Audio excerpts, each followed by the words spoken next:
अस्सलाम वालेकुम। Doctor GM Qureshi here. तो आज हम जिस बीमारी के बारे में बात करेंगे वो आजकल जो है ना सोशल मीडिया की ज़ीनत बन चुकी है।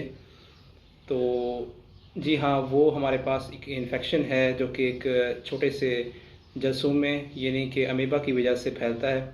और इस इन्फेक्शन को हम निगेरिया फ्लावरी कहते हैं, यानी कि दूसरे अल्फाज में हम इसे दिमाग को खाने वाला कीड़ा के नाम से जानते हैं।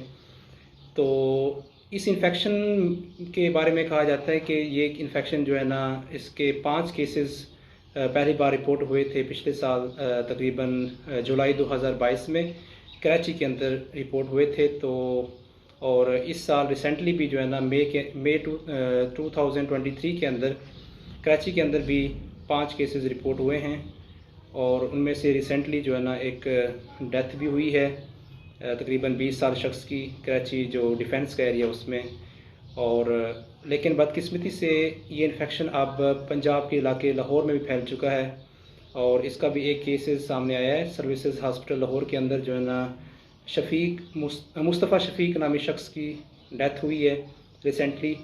तो आज हम इस इन्फेक्शन के बारे में तफसीलन बात करेंगे, इन्फेक्शन क्या है। तो ये इन्फेक्शन जो है ना, जिसे हम निगेरिया फ्लोरी कहते हैं, यानी कि सिंपल अल्फाज में दिमाग को खाने वाला जरासीम। तो अगर हम इसकी हैबिटेट की बात करें, कहाँ पे रहता है, तो ये इन्फेक्शन जो है ना, ये जरासीम आम तौर पर मिट्टी, उसके बाद कुदरती तौर पर गर्म पानी और ताज़ा पानी में रहता है। तो इस तरह जो है ना, ये आम तौर पे जो है ना टेम्परेचर जैसा कि 45 डिग्री को बर्दाश्त कर सकता है, वहाँ पे इजीली पाया जाता है। लेकिन वो पानी जो नमकियात से भरा हुआ हो, जैसे कि समंदर का पानी, तो ये इस जरासीम के लिए जो है ना रहने की जगह नहीं है, यानी कि वहाँ पे ये जरासीम नहीं रह सकता। तो समंदर का पानी इस लिहाज से महफूज पानी होता है।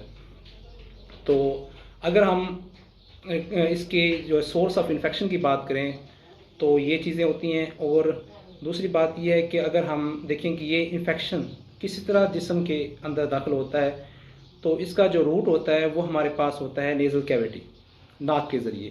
तो ये नाक के ज़रिए से जो है ना जिस्म के अंदर हमारे पास दाखिल होता है और यहाँ पे जो छोटी सी हड्डी है जिसे हम क्रीब्रिफॉर्म प्लेट कहते हैं, उसके थ्रू ये एंट्री बनाता है। उसके बाद जो नाक का हमारे पास म्यूकोज़ा होता है, म्यूकोज़ा के ज़रिए से ये हमारे पास जो ओल्फैक्टरी नर्व होती हैं, यानी कि वो नर्व, वो चीज़ें जो कि हमारी जो सूंघने की हिस्स है उसको कंट्रोल करती हैं, उस पे ये अटैच होता है। उसके साथ जो है ना ये दिमाग की झिल्ली के अंदर पहुंच जाता है।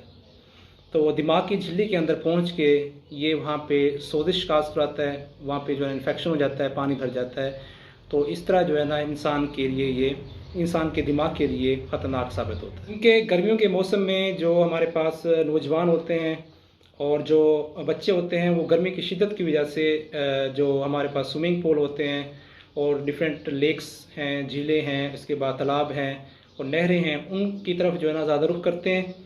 तो इसीलिए इस दौरान जो है ना इन्फेक्शन होने के जो ख़दशात हैं वो ज़्यादा होते हैं, उनका ख़तरा जो है ना बढ़ जाता है। अगर हम इस मर्ज़ की अलामात की बात करें तो इसकी इब्तदाई अलामात में जो है ना वो इन्फेक्शन जो है 2 से 15 दिन के दरमियान जरासीम जो है ना वो अपनी तादाद को बढ़ाते हैं, वो इन्फेक्शन फैलता है। तो उस तरह जो है ना अलामतें शो हो सकती हैं। शुरू की अलामतें में जो है ना तेज़ बुखार का होना और अचानक से जो है ना सर दर्द का होना शामिल है। इसके अलावा जो है ना वोमिटिंग यानी कै और मतली हो सकती है।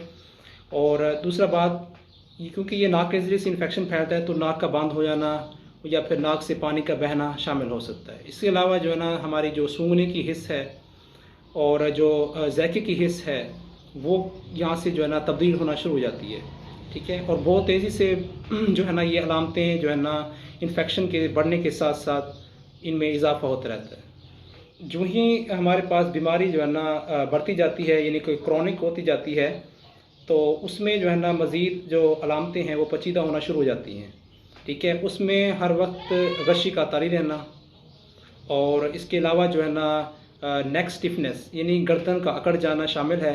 इसके बाद उलझन का शिकार हो जाना और तवाज़न का बरकरार न रखना और रोशनी की वजह से आँखों में दर्द का होना। और इसके अलावा जो है ना फिट्स, जिन्हें सिंपल अल्फाज के अंदर झटके लगना कहना जो है ना वो शामिल हैं। ये इसकी पेचीदगी हैं।